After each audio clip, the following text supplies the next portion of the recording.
বাংলাদেশে রক্ত নিয়েও সিন্ডিকেট শুরু হয়ে গেল ভাই। হসপিটালে রক্ত থাকার পর বলে রক্ত নাই। আসলে বাংলাদেশে জন্মগ্রহণ করে আমরা করছি জীবন সবচেয়ে বড় ভুল। আমাদের বাপ মা করছে ভুল। টুকরে সরকার বানাইছি, আমরা সেনাবাহিনীর হাতে সরকার দিছি, তারা বাংলাদেশের বালের উন্নয়ন করতে পারে না।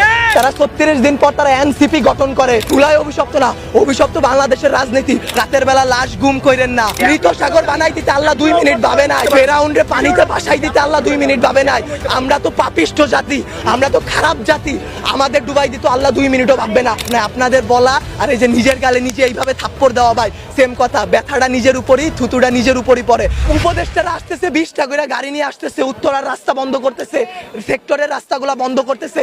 এতে যাদের যেই সন্তানগুলো আহত হয়েছে, নিহত হয়েছে, তাদের বাবা মাদের ঢুকতে দিতেছেন না আপনারা। তাদের বাবা মারা এখন পর্যন্ত খায় নাই। আমার মা শোকে শোকাহত হয়ে গেছে। আমরা 2 ভাই আসছি, আমাদের বোনরা আমরা নিয়ে গেছি। আমার এক বন্ধুর হাতের এইখান থেকে এই পর্যন্ত ওর ডান হাতের অবস্থা করুন ভাই, হাত কাইটা ফেলতে হয় কিনা সেইটাই বোঝা যাচ্ছে না। আমার ওই বন্ধুরই ছোট ভাই ক্লাস 7-এ পড়তো, ওর ঢাকা মেডিকেলে ভর্তি আছে ভাই। কি করব বলেন? আপনারা যে নিউজ নিতেছেন ভাই, মিনিমাম মারা গেছে 150 থেকে 200-র উপরে। আপনারা নিউজ দিতেছেন এইখানে 10 জন, ওইখানে 1 জন, এইখানে 2 জন। আসলে ভাই বলতে গেলে কি, আমরা উপদেষ্টা আনাইছি, আমরা ইউসুফরে সরকার বানাইছি, আমরা সেনাবাহিনীর হাতে সরকার দিছি। গালি ভাই ওই যে চিত হয়ে স্যাপ ফেললে কার উপরে পড়ে? নিজের উপরে পড়ে। ওই রকম ভাই গালি দিলেও নিজের গায়ে খারাপ লাগে যে এক শেখ হাসিনা খুনি হাসিনারে পাঠাইছি, আরেক খুনি দলরে নিয়ে আসছি। দেশে এইসব হয়ে যায়। রাত 2টা-3টার সময় খবর আসে এইচএসসি পরীক্ষা বন্ধ। কেন ভাই আপনাদের, কেন 3টার সময় নিউজ দিতে হবে? রাতে 9টা বাজে আপনারা লাইভে যান নাই, রাতে আপনারা দেখেন নাই, দিনে আপনারা ছিলেন না।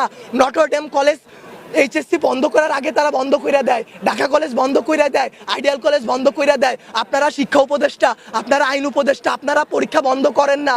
আপনারা বলেন না পরীক্ষা চলমান থাকবে। কাদের নিয়ে পরীক্ষা দিবেন? আমরাই তো দেশের ভবিষ্যৎ, আমরাই তো ভবিষ্যৎ, তাই না? যারা মারা গেছে তারা আমাদের থেকে আরো ভালো ছিল, তারা আরো কিছু করতে পারতো। আপনারা আমাদের কথা ভাবতেছেন না, আপনারা ভাবতেছেন আপনাদের কথা। আপনাদের এইসব বলা আমার গলাটা ভাঙা ফেলা ভাই, 2টা সেম কাজ। তার কারণ কি, আপনারা কোনো নিউজই দিবেন না, সব কাটকুট করে ফেলবেন আপনারা। যদি ভাই আপনারাও ভাই কোরআনকে সাক্ষী রেখে, আপনারাও মুসলমান, আপনাদেরও ধর্ম আছে, মুসলমান না হইলে আপনারা আপনাদের আল্লাহর উপর ভরসা করুন। আল্লাহ ছাড় দেয়, ছাইরা দিবে না। আজকে যেই বাচ্চাগুলো মারা গেছে তাদের বাপ মারা এখনো খায় নাই, তারা ভবিষ্যতে কোন দিন খাইতে পারবে তারা জানে না। তাদের অভিশাপ যদি ভাই আপনাদের উপর লাগে, সাংবাদিক সমিতি কেন, সম্পূর্ণ বাংলাদেশ লইরা উঠবে। আল্লাহর বিচার আপনারা দেখছেন। মৃত সাগর বানাই দিতে আল্লাহ 2 মিনিট ভাবে নাই। ফেরাউনরে পানিতে ভাসাই দিতে আল্লাহ 2 মিনিট ভাবে নাই। আমরা তো পাপিষ্ঠ জাতি, আমরা তো খারাপ জাতি। আমাদের ডুবাই দিত আল্লাহ 2 মিনিটও ভাববে না।